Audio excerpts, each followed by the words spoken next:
Good evening, and you're very welcome to another episode of the League of Ireland Women's Football Show here on finalwhistle.ie with myself, Breifne, Earley, and of course Aaron Clarke, as ever, joining me all the way from Stockholm. Aaron, what had you over there? What was going on? It was just a little couple of day trips. Take advantage of having some downtime in League of Ireland and catch a bit of football. Why not? There also might have been a slight little game being played last night between the Irish women and Sweden. We're going to talk about that at length in tonight's show. We're going to be joined in a few moments by a woman who's watching that game fairly intently as the co-commentary with George Hamilton on RTE, former international footballer herself, of course, 50 plus caps. Meabh de Burca will be joining us very, very shortly to chat about all things the game last night and, of course, Galway United's start to the season. But Aaron, before we go, initially your thoughts on the game last night. How did you think Ireland did? Better results, but was the performance any better than Friday night? It was a much better defensive display. Going defensively was much better. Attacking wise, there was good aspects. There was not so good aspects. So I really like Leanne Kiernan and Jess Sue. I thought they worked very well last night. While Leanne probably didn't have the end product that she would have liked to, maybe lacking a little bit of confidence in the green jersey or in the Irish jersey, considering she'd scored a hat-trick previously for Liverpool. But Jess Sue was just going strength to strength to strength, and it was always going to be difficult. I think you walked away from that game last night with probably a bit of heartbreak, a bit of devastation, considering how late of a goal it was. The one thing that I can't go back to, and I keep thinking about this, is, and I was chatting to friends earlier, Magda Eriksson, should she have been on the pitch? I don't think she should have been on the pitch at that stage. For me, it was the second one was right in front of me. It's a second yellow card all day long. Then the other question is should Katie McCabe have got a second yellow card for the two fouls? Probably yes. If Eriksson goes off, I don't think Sweden really come out. I think they probably just sit and say, okay, we'll take the point and come away. But I just that second tackle for me, the first one she done was absolutely horrific. 36 seconds into the game when she reached Jess Hill back, that just shows how much of a threat they thought Jess was going forward with her pace. And do you know what? It was a completely different performance to Friday night for many different reasons. Friday they sort of went and had a go and got cut open and got cut apart. Last night they decided to sit in a little bit more. I do like the forward to back. I thought the forward to back worked well, but I do think, and from speaking to some of the players, it's all well and good coming in and putting in a good defensive display, but we need to show a little bit more going forward. We need to show a little bit more ingenuity. I thought like some of the players last night weren't great.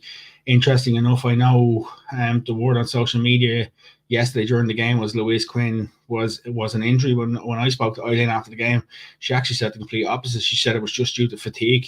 Louise was fatigued and they decided that they were going to make the change. Like, it was interesting, even before that huddle, before the huddle with when Courtney went down, you could see Anna Patton was going through an extensive warm-up anyway with one of the Irish sports staff, and you sort of thought, is there going to be a change here even before the huddle happens? And like, I think the overarching feeling from last night, it's probably a point that got away from us in a really, really tough group.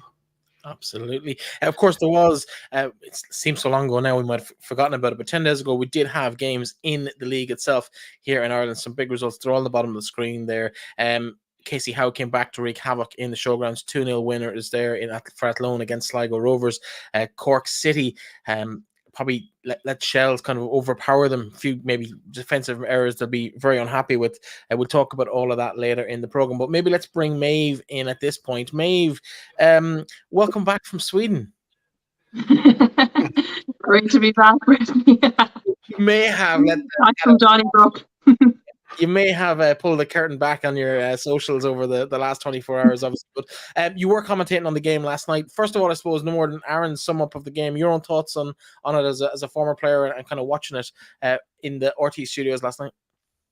Yeah, I suppose it was a lot of what we had expected from them before in the previous under Vera and prior to that as well. Obviously, in my time, that was how we played predominantly against higher ranked teams, and that the sitting in, whether it's 4 or 5 at the back. Obviously, it reverted back to 4-5-1 last night, and yeah, I thought they were really defensively compact, kind of like the same old story in a way, unfortunately, with the sucker punch at the end, and yet another moral victory. But that's what happens, I guess, when you're defending for so long periods of games against such higher ranked and quality opposition.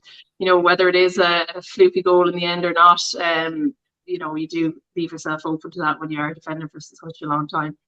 The question, Breifne, I'd have on that, and I'd be interested to get both your opinion on it, is when does moral victories become not good enough anymore? Because we look at this sort of situation, and like even from speaking to Megan Connolly last night, she was sort of saying like they need results in this sort of group. You can't just go from playing the teams that we were playing and beating them sort of teams to then stepping up to these.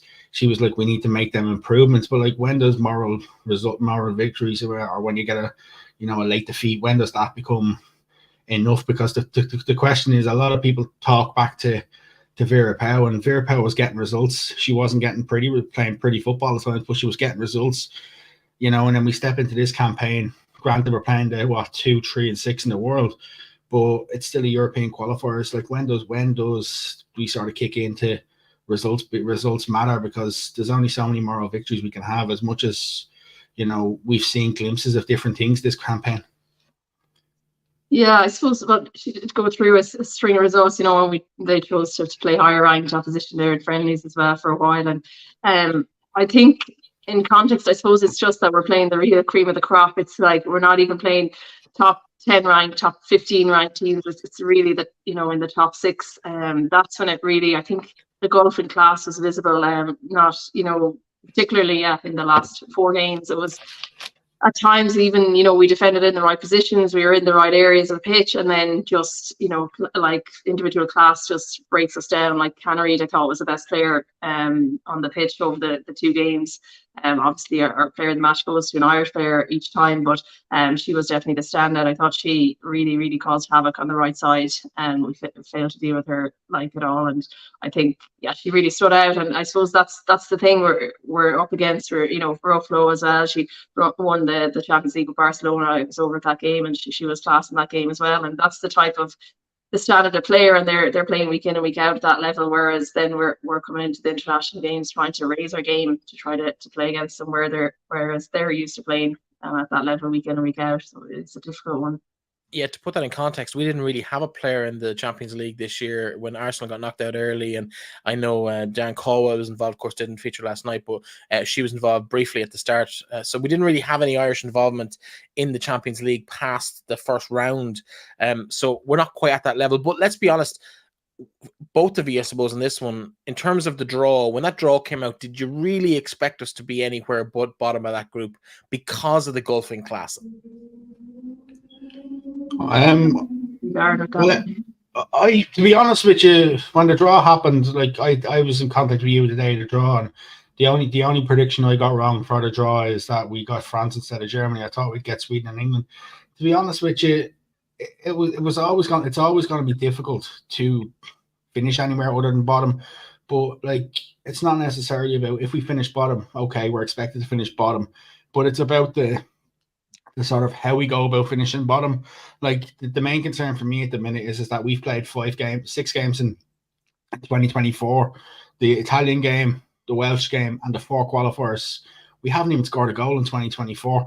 Like, you look at the last, I seen a stat on social media about our goals against higher ranked opposition. We struggled to score goals against higher ranked opposition. You look at the goal that we got in the World Cup, come directly from a corner. Like, we struggle when it comes to higher ranked opposition. And I think from you look back to even to the Wales game, and this was what was said to me, is that like the Wales game, Wales had played League A opposition the previous year when they come into us, and it was only when it was said to me that I was sort of, okay, I get what you're saying, whereas they sort of are used to playing against that. But like even the Italian performance, you put in a great performance, but it's difficult because at times during this group we've probably looked as a team that we're at 6 and 7s at times, and then other times we look great.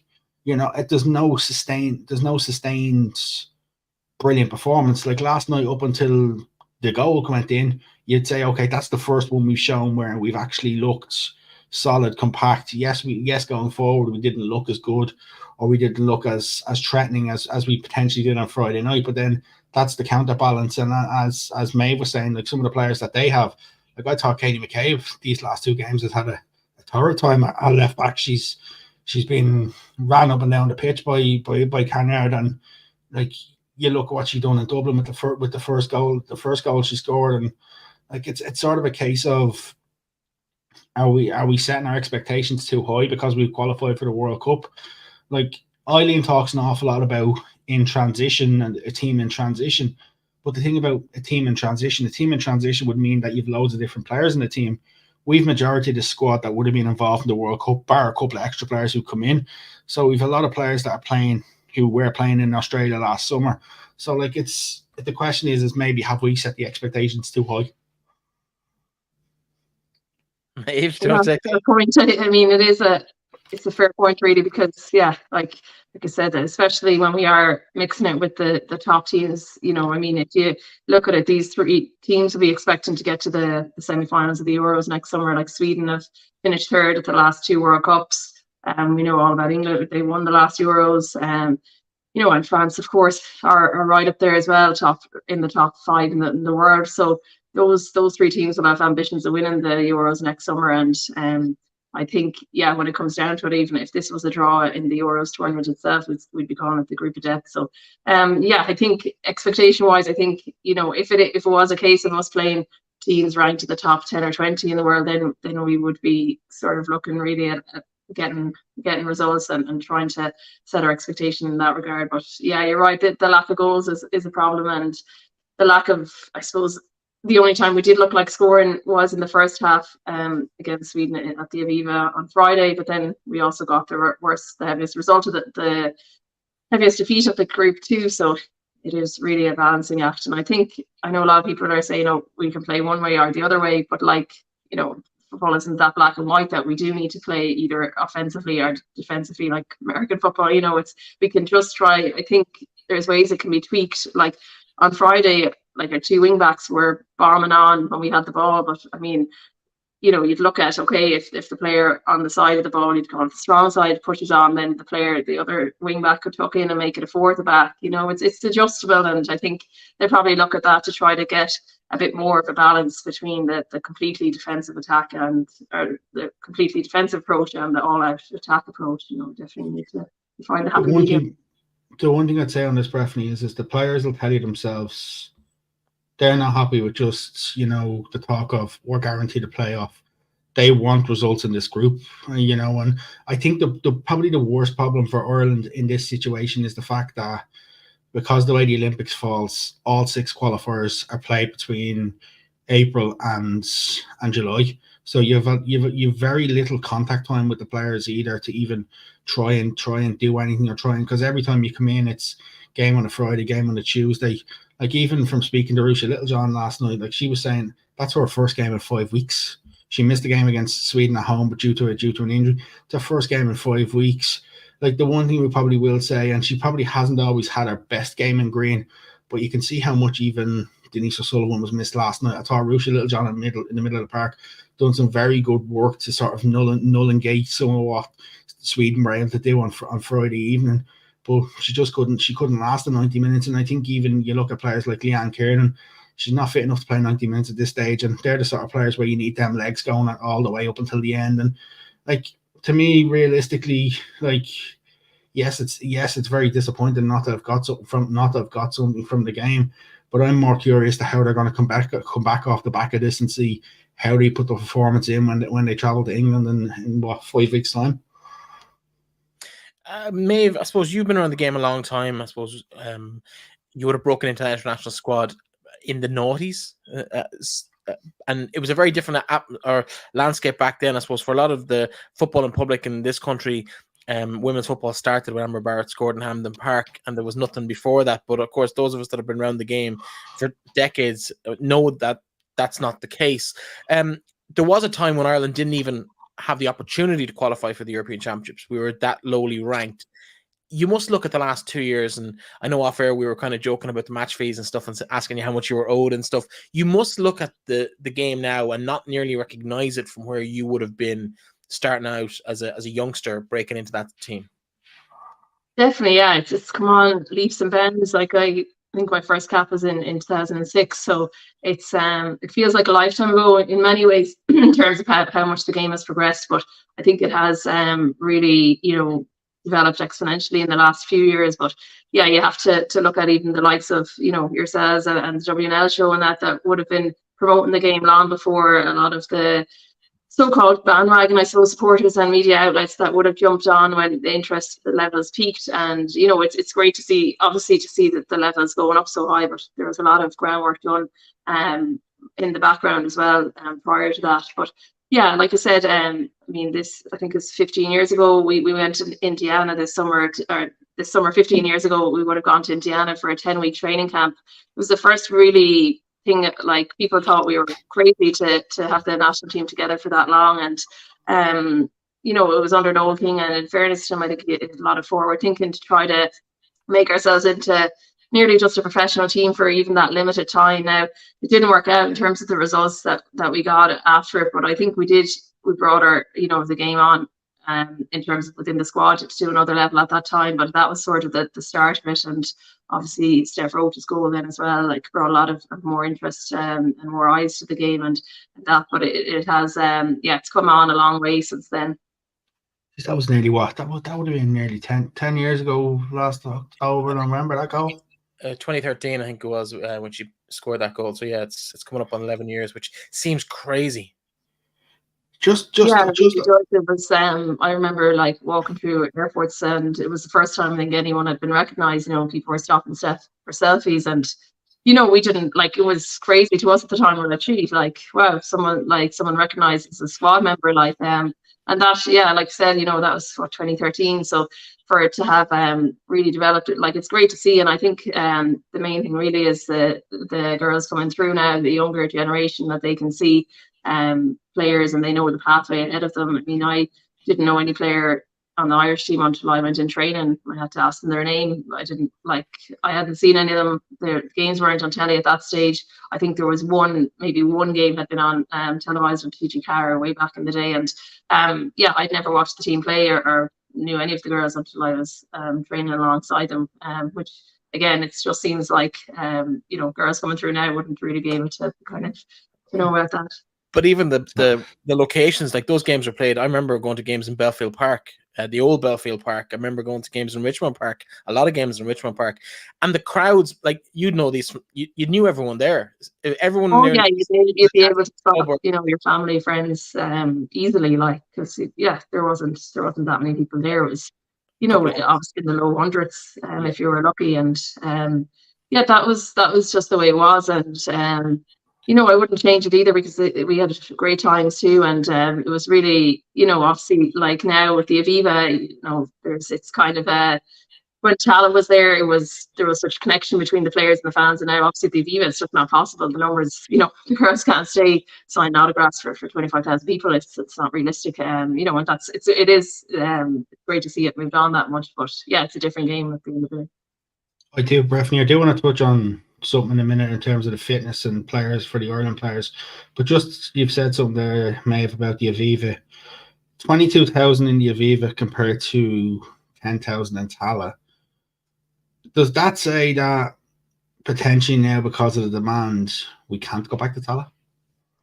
I think so. I mean, a lot was going to ride, I think, on that Sweden game, because with England coming to town, there's a lot more hype, I think, about them, and you might get a few kind of fair weather fans in the door for that, and just even the kind of the novelty of the first game of the qualifiers. But I think the Sweden game really proved that the interest is now more sustainable and kind of becoming consistent. And yeah, I think if it's commercially viable and financially viable to open the league for that amount of people, then I think it's definitely I don't think we can really go back to the lower capacity rounds. I mean, it's great that people do want to see the girls have the opportunity to see it. It's not always the case in other sport events where you want to go. And I think if we can try build on that and keep it at it's a reasonable cost as well for people who are bringing families and that to the games. It's a lot more of a cost effective option than going to see the men's team at the moment. So if we can piggyback off that, all the better, and just try to keep all the fans coming through the door, and like that, try to build on it. And we're not too far off. I mean, Sweden last night I think was 21 or 22,000 that were at the game. So we've really reached those levels very, very quickly. Like, the qualifying for the World Cup was really the thing that kind of really drove it on in the last year. Yeah, I think on that. I'd actually argue just with the FAI that it shouldn't even have to be financially viable 100%. Like, I think even if it's a bit of a lost leader in the early seasons, I think it has to be in the Aviva for a whole load of reasons. One, for just the aesthetics of it, in terms of that's where the men play, that's where the women play. We look at the League of Ireland, it's where the men play, it's where the women play. That's the way it should be. And even if it does cost a little bit in the early days, we talk back to those games, couple of hundred going to them. Now we've got 20,000 going to them, maybe 100 times what was going back then. That needs to be the level. We expect it to be in the Aviva. Ideally, I'd like it to be Saturday afternoons. That game against Northern Ireland last year was absolutely great. Maeve, sorry, Alan, you had a question about the internationals before we take it back to the local. Yeah, just on what you said there about the Saturday game. The women's international windows tend to kill a lot of even families and stuff like that, because the Tuesday night games are madness. I'm curious now, with the fact that majority of Ireland players have no games, no club commitments between now and that England and France double header, to what they're going to do, or what are the FAI going to do, because we can see the players who play in the championship compared to the players who play in the WSL. There's a massive fitness disparity in terms of how much further along players are. I'd be interested to see what the FAI are going to do, because it's a big gap, the 4-week gap. And it's also worth noting as well, Katie McCabe is out of that England game because of that silly yellow card that she got in the second half. So, like, there is an opportunity for someone to get it potentially play. But I think I'd be interested to see what the FAI are going to do, just to make sure that the players are fit and ready for that England game, because that double header is going to be massive, and especially off such the back of a long break. I think the only player who will have club commitments if she's fit is Denise O'Sullivan and Ciara Carusa. Yeah, and I guess the couple of Premier Division players, but I don't think they made the squad last night. Erin and Ava Mangan as well. They obviously in the extended squad, and didn't make the match day 23. But yeah, it will be interesting, because it's difficult when it's on in the summer, and the girls, would need a break as well. It's hard when they've been running straight through, from a lot of them from the World Cup last summer right through to the season, and now these internationals. It's just the timing of them isn't ideal at all. I don't know what's the story in terms of how they're will they just be doing individual training, or that obviously a lot of them aren't based in Ireland, so it's not like they meet up and do group training that easily. So I don't know what's in store, but I'm sure they'll have plenty of plans, to link in maybe with people in the area. Or, like, there's so many different staff members now that would be kind of tasked with that, probably their responsibility in terms of trying to keep the players up to match fitness. To wrap up the international stuff, and definitely from the last night's game, I did mention I had a bone to pick with you about something you said last night, and it comes down to the player of the match. And I'm not dissing Jess Zhu. I thought she had a great game, but how did Courtney Brosnan or Hayes not win that game? Player of the match last night. I thought they were, particularly in the second half, they kept us in the game to the 80 whatever minute. Yeah, I thought Courtney was poor for the goal. I thought she could have come out and she was very rooted to the spot. But I mean, at the same time, I do think that she played very well, and it was very close between Hayes and Zhu, to be honest. I thought Hayes was very good as well. She had played outstanding in the game as well in the Aviva, and I thought she stood out too. But in the end, just went for Jess Zhu. I thought she kind of added just a different dimension. I think that she has she's kind of becoming into nearly a complete player almost. I know a lot of players would be renowned for attacking or defending or whatever, but she kind of showed, I think, her versatility over the two games as well. She was very good, I think, defensively when she was in the wing back role on Friday. But then last night, I just thought she kind of made good decisions when she was on the ball and that. But I mean, to be honest, you could have gone to any of the three of them. It's just a really fine line when it comes to picking it. And I wouldn't disagree. I thought Hayes had a great game, and Brosnan too. So it's never an easy decision to make. I've just got a text there. I just got a text there of one of my favourite Little Ireland fans, young Ali Mulholland. She says, Caitlin Hayes all day. She said she cleared everything that went her way. And I was very close to picking her as well. So we were over and back. Could show you the text if you don't believe me, but I was over and back with with you know, it was kind of a sometimes ends up in a bit of a group decision. But yeah, ultimately it did lie with me. But that's yeah. I'm not trying to. I have another question on that. Do you ever feel pressure picking that player of the match, especially when a result isn't going Ireland's way or it's been a not so great performance? Yeah, I think it's difficult when it has to be an Irish player and people think that you're selecting the player of the match as in the best player on the pitch. If I was picking that last night or on Friday, I would have picked Canary all day. And I would have picked multiple Swedish players over the Irish players because they stood out. And I think, but the way it is, it has to be an Irish player. That's the nature of the award. So it's the Irish player of the match rather than the player of the match. And yeah, I mean there is pressure because you want to try and make the right decision, but you know you're trying to at the same time you're on trying to comment on the game as well while it's all happening too. So yeah, it's opinions, and I definitely I thought Hayes, and I mentioned him multiple times in the commentary. Thought Hayes was great because I think as well her when given the free role from our defending corners, it lets her do her thing and lets her be free, not having to mark a player, and in that case then she does shine, and it's good because I think she's really good at reading the ball and been able to get her head on it. So I think that was really important. I think that's what surprised me most was that you've been so giving her so much praise over the last maybe half hour, 35 minutes in particular, and then I was like, oh, that came a little bit out of left field. Anyway, let's move on. Let's might just sum up the England game and where do we go from here? Is it a chance now that we know when we can't get out of that bottom spot in the table? Do we start blooding a few players, or are we still in damage limitation mode when we go to play? Realistically, I think the other two teams are now. Well, I think it's 9, 7, and 7, if I'm not mistaken, in terms of the league table, which means going into these last two games, we can't qualify. The only thing that Ireland can do in the last two games is potentially put them in a position that they're not the worst runner-up, the worst fourth place position. And if by that count they're not the worst fourth place position, then they would potentially avoid a League A team in the second round of the playoffs. That's the only thing that's there really at the minute from an Ireland viewpoint.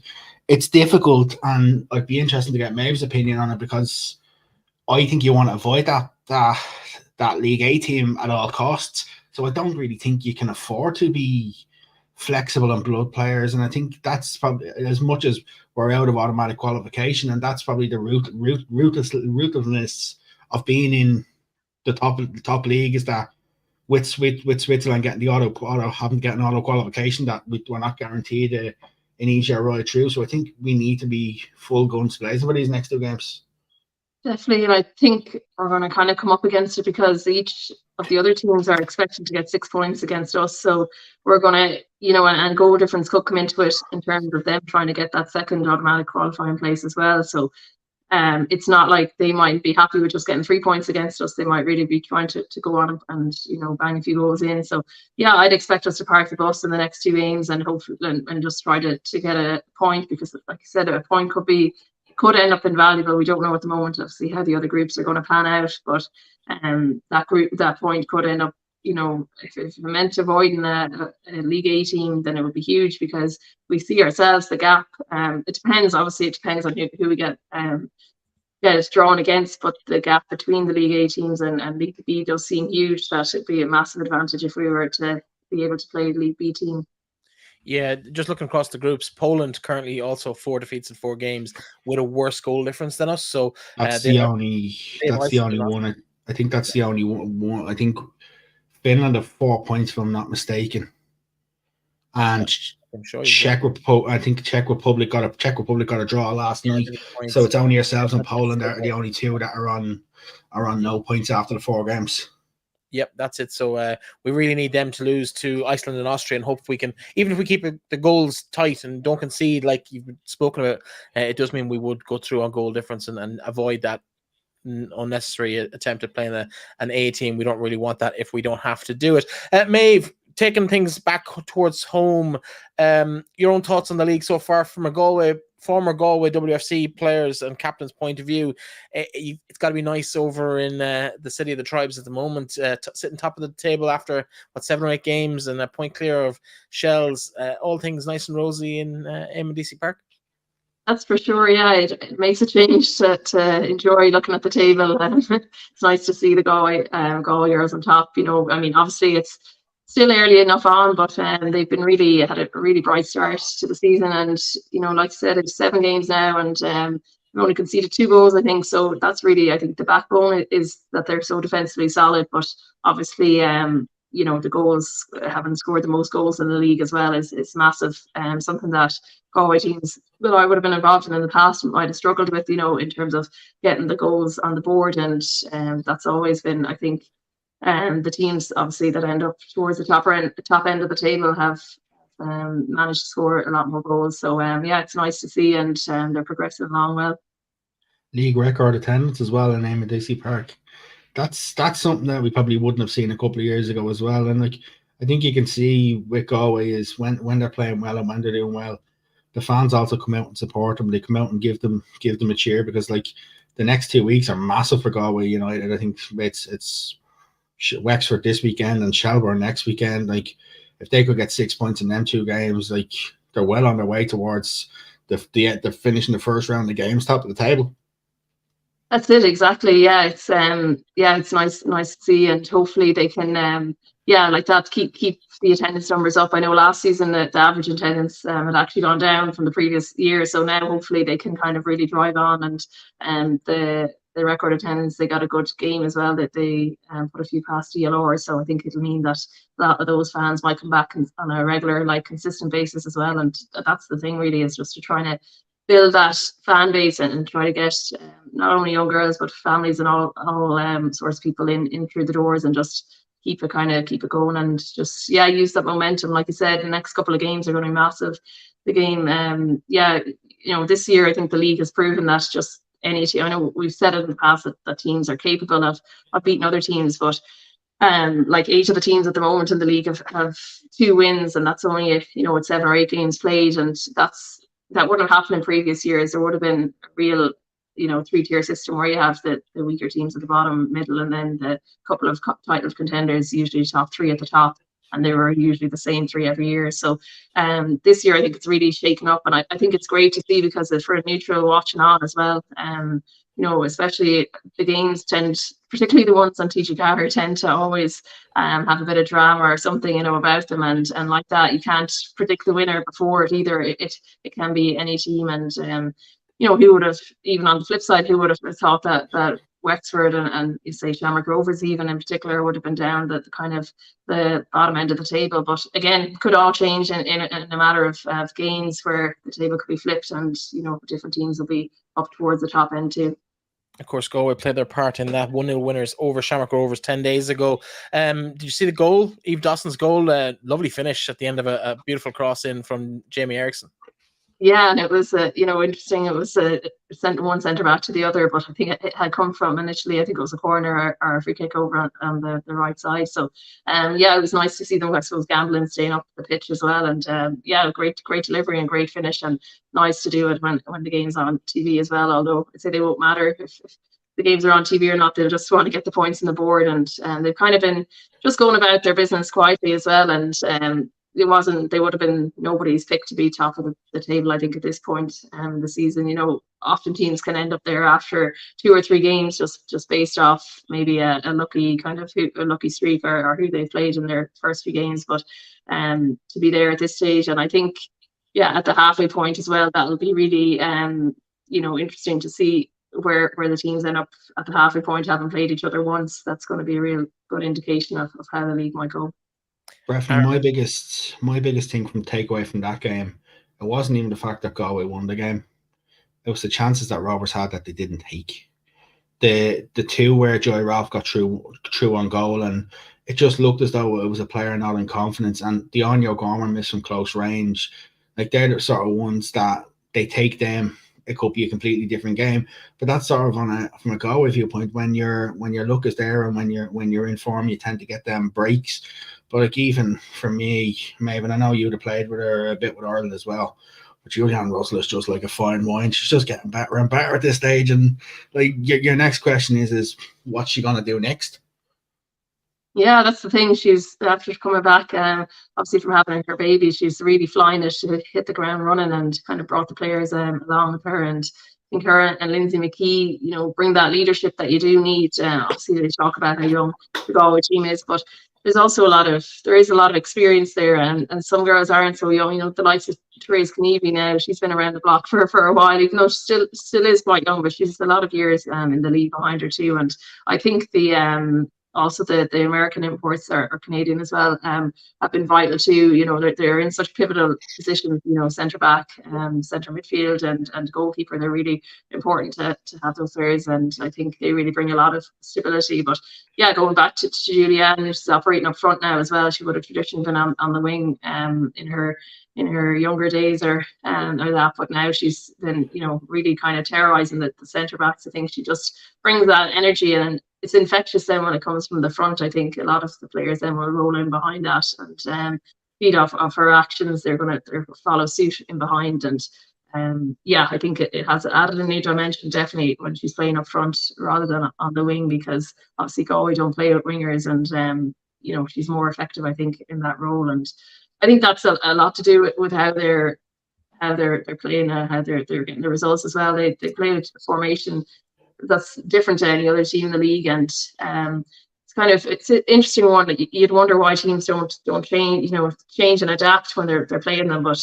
they don't seem to be kind of able to deal with it, and it's great. I mean, from a Galway perspective, anyway. Two other sides that have been doing reasonably well, probably playing above expectations this season in terms of the results. Cork and Treaty both tasted defeat the last day out. Cork, a very disappointing 5-1 defeat to second place Shells. Treaty also beaten 2-1 by Wexford. It's probably fair to say Cork were never really in the game. I think they conceded after 2 or 3 minutes. Maybe in the first minute, it was a terrible mistake at the back. It didn't get much better for them defensively through that first half either, and it was pretty much put to bed at 3-1. It went on to be 5 in the end with a couple of late goals as well for Shells. Very little for Danny Murphy to be happy about there. Yeah, I think when they get back to 2-1, you're probably thinking, okay, they've ridden out that little bit of a storm, and then it's their own errors really costing them. And Shells didn't have to be amazing, but young Rebecca Devereux obviously getting on the score sheet with a couple of goals, and Ava O'Mahony scoring against their old club as well. They're the sort of things that Shells would have been very happy just going into that break. And the Treaty Wexford one, because we've been saying for many weeks that Wexford may just flip that switch. Now, it's a win against Treaty. People will say, okay, it's expected. But Treaty being good this year, I thought Treaty might have got something out of the game, and I'll be interested to see how Wexford back that up. If they can back it up, can they get another result? What can they do going to Galway? Because realistically, Wexford need to start getting a run of results. They've had a poor start to the season. But the thing is, the only reason why, and I said to you before, that I'm not really surprised is because last year they weren't great. Last year again, they've gone off the boil a little bit, and like from when Meabh would have been in the league, and when Meabh would have been coming up against these Wexford teams who would have been dominant, and then they would have been winning league titles. All of a sudden, it's just like they've gone off a cliff. But they've a lot of them same players there, plus they have a lot of young, very talented players. So it doesn't add up as to why they've been that poor this year. Like when we've had the conversations about Shamrock Rovers, we can identify midfield as a problem for them. But Wexford have a great midfield, they've great attacking options with young Kayla Bergen up top. There's some very good defenders, a very good goalkeeper, but it just doesn't seem to be clicking. And I'm hoping this is the start of a bit of a run. Yeah, it's difficult to put your finger on it because, like you said, they've always been traditionally, going down to Ferrycarrig Park is a place where no one wanted to go because it was always really difficult to get a result down there. And like that, I keep thinking every week it's going to be the time then Wexford, they turn it around. And you do. I think they still have it within them, but it is hard to put your finger on. And I think maybe it's a testament to other teams as well, like in the league, even the likes of Cork, who obviously had a bad day the last day, but they got as many points in their first 5 games this season as they did in the whole of last season, and Treaty the same with them, except only after 6 games. So the two of them who are in 5th and 6th place at the moment, they're pushing other teams that they would have in the past they would have been losing to. They're getting their wins or draws against those teams too. So it's kind of I think it comes from both sides. In terms of another side that have been down there over the last few seasons, Sligo Rovers, they'll be disappointed. Casey Howe came back to wreak havoc on their defence. 2 goals from her, 2 great goals from her, to be fair. They've 2-0 winners for Athlone. They've started well. They've got a game in hand on Shells. They're only 3 points off Galway. Can Athlone realistically maintain a title challenge?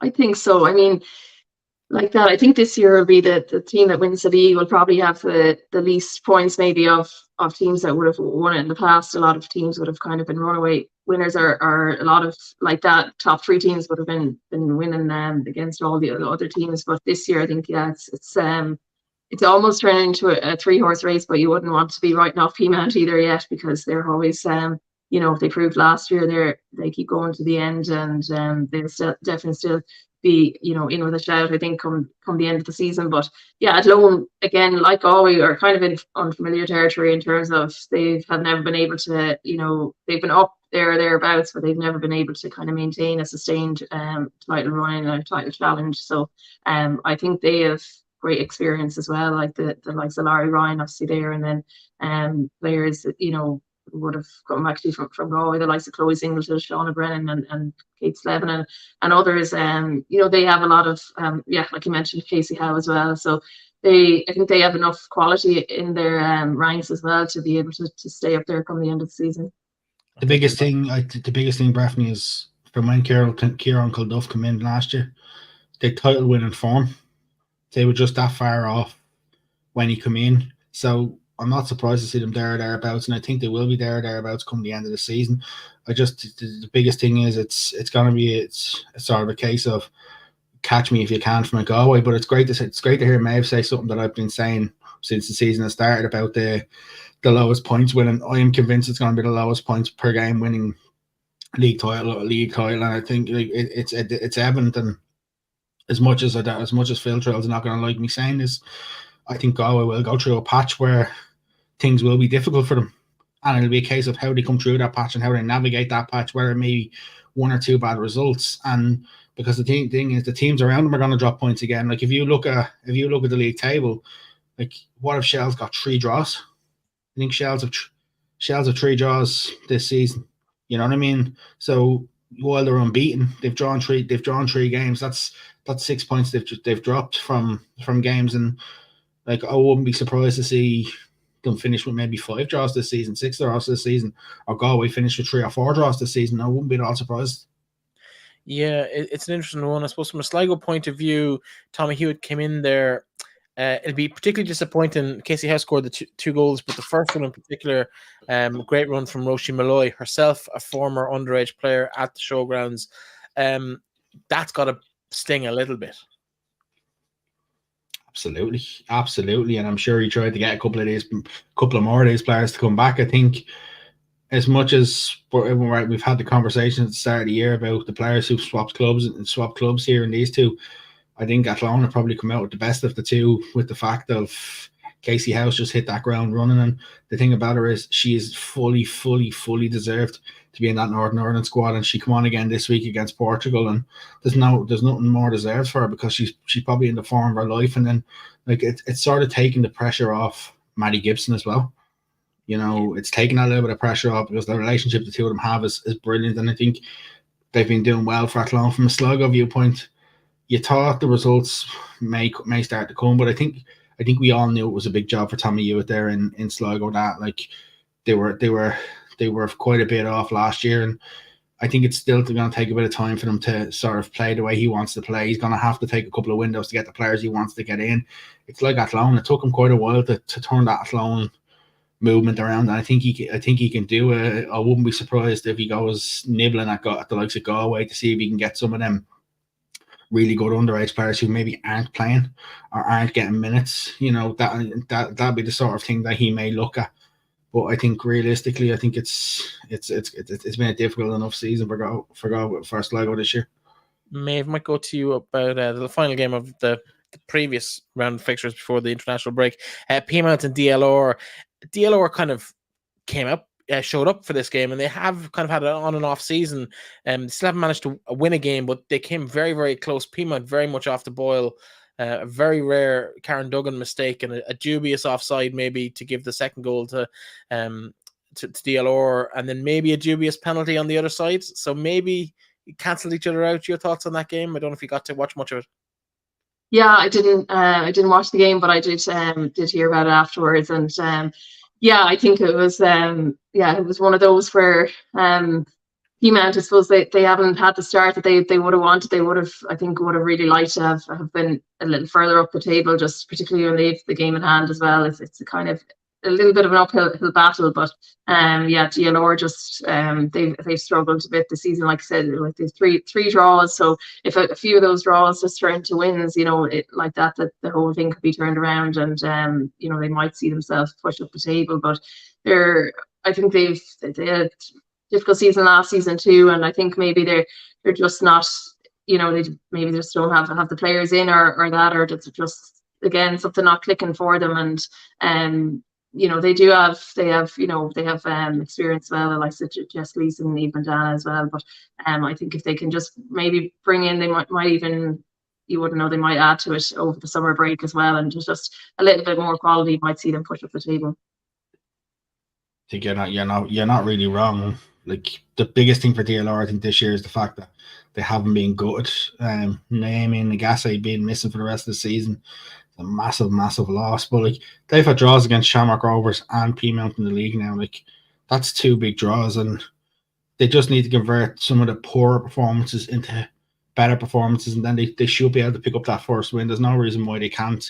They have some very good players there, and I would expect it. Just on Peamount, and this is probably a little bit of a worry for me. I just think their squad depth is so light.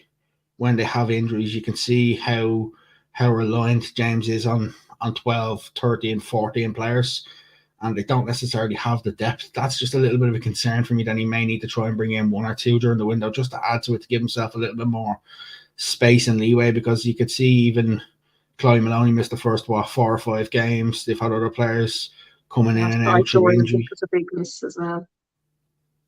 Sorry, was that Meabh? Oh, Side Doyle, I think, was a big loss for Peamount too. She didn't play against Shelbourne even earlier in the season through a niggle as well, and you could see how much they missed her in that game. And like they're the sort of players that Peamount can't afford to be missing because the depth in squad isn't there. But Lucy McCartan back in the team sheet for the first time in a couple of seasons, really. Carla McManus was back as well. Yeah, so maybe that will change in the coming weeks. And of course, the window not that far away as well. Let's move on maybe to next weekend's games. The 2 early kickoffs, the 4 bottom teams in the table, Bows and Shamrock Rovers, the traditional, I suppose, men's Dublin derby. That's in Dalymount at 3 o'clock, DLR and Sligo. Let's start with those 2 games. One of those stand out to you as maybe a chance for a team to kind of get their season up and running. Only 2 wins between all 4 clubs, and that's Bohemians with both of them. I'll be at that one. I think that's the game I'll go to Saturday, is Bows and Rovers. I think for Bows, they have quite a young squad. They're probably doing okay. This is an opportunity for Shamrock Rovers to get that win. The Shamrock Rovers will need to be on a 7, 8 out of 10 if they get that win against Bows. I think the other game probably represents an opportunity for both sides, and both sides will definitely be fancying that win. I'd probably make DLR as favourites, but I wouldn't be surprised if Sligo got something from that. Your thoughts, Meabh? Yeah, it's going to be, I think, like Aaron said, that Bows game. I think Rovers are really, really desperate for a win. I think they're going to really try to. It is an opportunity. Every game, I suppose, is an opportunity, but I think they won't be happy with how they've been performing. And yeah, Sligo DLR is going to be a tough one too, and they're obviously find themselves at the bottom of the table, and I think it could go either way. I think that's going to be a very tight one. I think one goal, maybe either way, could win it. Impossible to predict, to be honest. Like, you wouldn't want to be a betting person, because I think this league is just, this year is not easy to predict any of the games. Yeah, I think you mentioned that the winning, you expect the winning total to be the lowest points. I actually reckon the opposite is going to be true as well, that the bottom side will probably have the highest number of points, because we've seen some seasons where nobody gets a team maybe gets 1 point or 3 points the entire season. That isn't unusual across the history of the league. So for all three teams, third of the way through the season, to have at least 3 points in the bottom three is huge. The other three games, we might go to you first for Meabh, in terms of Galway, Wexford on Saturday afternoon, 5 o'clock. They're top of the league. They'd be expected on form to win that game. Is this just another case of keeping the attention on the game and focus and pick up another 3 points on Saturday evening? Yeah, I think so. I mean, obviously, there's a lot of talk about the following week playing Shelburne away, but I think they won't be looking any way past Wexford, because we already mentioned earlier that Wexford are always a difficult team to play against, and obviously their league position this year, on paper it would be on paper it is a win for Galway, but you can't take Wexford lightly, and I mean, like we already mentioned, the quality that they have and the leadership that they have, they're not going to be lying down easy. I can imagine they've been using the break, to try to put a lot of the wrongs they've been doing, try to put them right. And like I said, I would expect them to hit a run of form. Hopefully it won't be, they'll wait till after Saturday to hit that run. But, I think that it is coming for Wexford. It's just a matter of when, like I said. You still have that go. Yes, she still has that Galway head on, even though she's not involved. You pulled it back there. I thought you'd written Hugh Strong's team talk for him there for a couple of minutes. In terms of the other two games, Aaron, I'm going to give you a chance to write Danny Murphy and Dominic Foley's team talks here. Athlone and Shells, visitors to Cork and Treaty, respectively. On history in the league and probably even on form, you'd expect 2 away wins there. Can Treaty and Cork get their seasons back on track and keep that mid-table position with a result at the weekend? I don't see Cork getting a result this weekend. I think they'll be competitive in the game. I think they'll push Athlone, but I just think quality will be the difference in that game. In terms of the Treaty Shells game, I fully expect Treaty to potentially make this very, very, very difficult for 60 minutes or so. And if they can stay in the game for 60 minutes, that's when they start to get a chance. Because the one thing you notice with Shells teams over the last number of years is when the game gets to about 60 minutes, if it's a draw or if they're just 1-0 up, they tend to sort of, not necessarily creep, but they tend to sort of feel that little bit of extra pressure. I think for Shells, it's important they score early and they get out early, get in front early. But the longer Treaty you can hold in this game, the more I think Treaty could then come into it in the last 30 minutes. But I would expect Shells to get the result, but I think Treaty will definitely make it hard for them. Maybe your thoughts on those two games?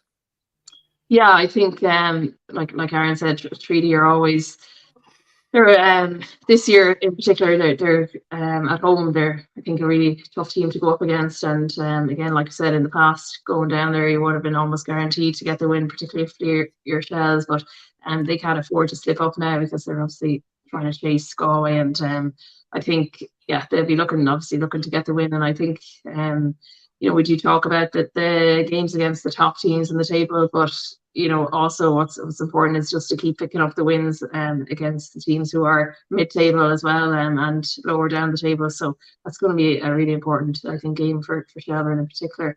And then there was Cork. Cork and Athlone is a tough one too. I think Athlone, again, they have to win. They're almost must wins in a way, although we do talk about the gaps are closing in that as well. I think if one team in the top 3 or 4 it's a run of form for a few games, and another team it doesn't hit that same run, then things can really, the complexion of the table can change really quickly. In terms of the season so far, Meabh, I'm not sure how much of it you got to see, but I know you're involved with TG Cahir's coverage of games. So what individual players have really impressed you this year? I know Eva Mangan was called into the Ireland squad last year, didn't feature in the matchday squads, but was in that group. Who has stood out to you as ones to watch coming through that could maybe make that step in the future? Yeah, I think, like I said, Ava has been doing really well for Cork, and it's in a difficult, she's in a difficult team. I suppose it's a team that don't have possession as much as other teams. So as an attacking player, she mightn't get a chance to shine as much, but she definitely did that. I think it was away to DLR, if I'm not mistaken. She scored a cracker of a goal, and it was some Dublin based team anyway. She scored a really good goal, and yeah, even Casey Carroll. That was the post game where she clipped it and off the post. That was it. Yeah, that was the one.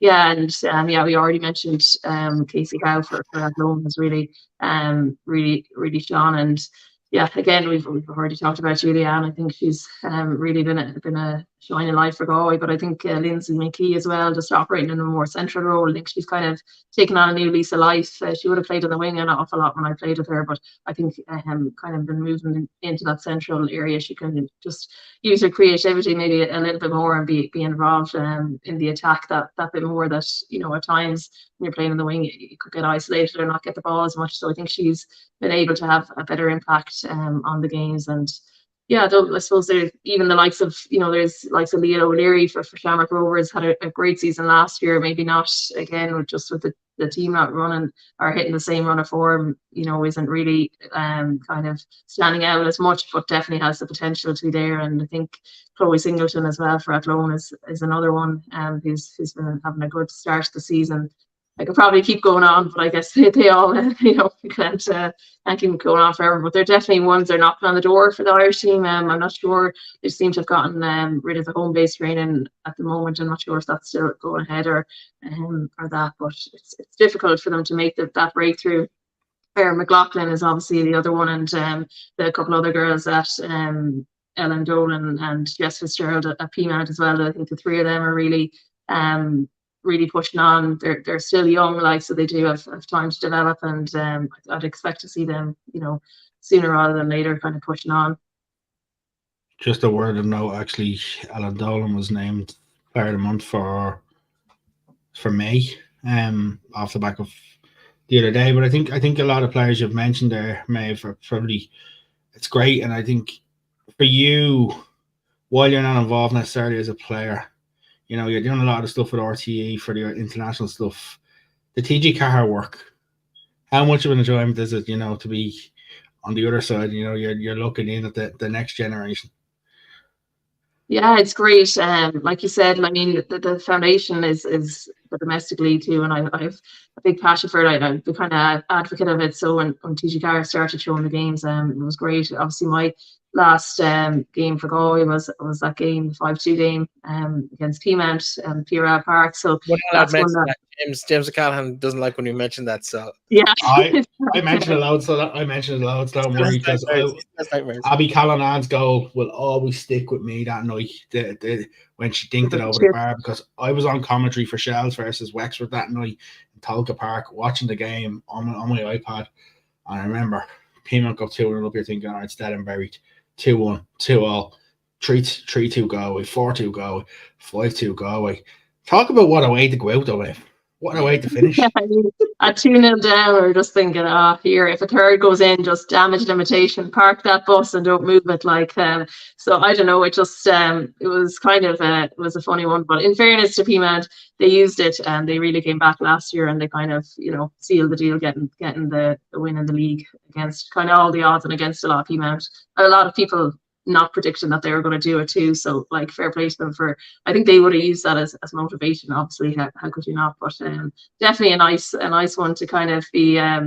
Obviously, I was on the other side of the camera, and now it's great to be involved. And I think TG Car are doing great work. You know, the games are increasing every year, the amount they're showing, and like I said, the quality of the game seems to always kind of come through on the match day. And I think it's just the production, you know, with all the cameras, and it's really interesting just to see even how the production is set up. And when you're not on commentary, you're in the truck with the guys who do great things, and you know, you're picking out the bits for the analysis at halftime and that. So it's good to be involved in that regard, trying to keep the league being promoted, and as well as the Irish language as well. Speaking of involvement on your last game with Galway, the transfer window's coming up. Galway top of the league, potential for a title push there. Have you had that text to Phil Trill yet? Going not just yet. No, I've had summer plans that might come in the way. I suppose when you have the freedom now of not being committed to have been around during the weekend at the weekends, and you know, I have a job that allows me to do flexible working as well, and I can obviously working in Dublin nearly these days as much as in Galway, so it's nice to be able to kind of to just go away as well at times. I'll be going to the European Athletics next week, and I've a trip for the Olympics planned as well, so I guess it's kind of yeah, it's hard to go back when you know that they're kind of the opportunities that are there when you have the freedom to be able to kind of go whenever you want. But I still playing a bit of Gaelic football locally as well, so it's kind of ticking me over. Yeah, that's the official line. The real line is the money is just too good for Morty and TJ Carr. We know, Maeve. We know. Maeve, predictions for the league. If you had to pick a team that's going to win it, obviously the heart is always going to say Galway. Who's the head telling you is going to win the league this season? Yeah, I think, to be honest, obviously the heart is there, but I think the head is there in this one. I mean, it's hard to look past them. The way they're playing at the moment. Yeah, like Aaron mentioned, they may hit. They're obviously there's going to be stumbling blocks where they're going to have a bad patch, you know, but it's about how they kind of overcome that too. But it is, you know, when shells are up there, it's hard to write them off too. They're always thereabouts, you know, come the last day of the season, kind of, you know, if they're not right up the top, they're going to be definitely chasing really close in behind, and you know, Athlone and Peamount might be mentioned too. But to be honest, yeah, my prediction will be Galway, and I hope it comes through come the autumn time. Absolutely. Breifne, just a word of no. The FAI Cup draws on tomorrow. First round of the FAI Cup draws on tomorrow, so that's coming up fast as well. And All Ireland Cup quarterfinals are soon as well. There's so much happening. Yeah, it's 3 weeks, 2.5 weeks to the Avenir Cup quarterfinals. Of course, 7 Republic of Ireland sides in that, or League of Ireland sides in that as well. So interesting times ahead for all of those clubs. Maeve, thanks so much for joining us. I know it's been a quick turnaround from the game in Sweden last night, and thanks very much for giving us your insight into that as well. Aaron, get home safely. We'll chat to you again next week, folks. We'll talk to you again next week. Thanks, Vivian.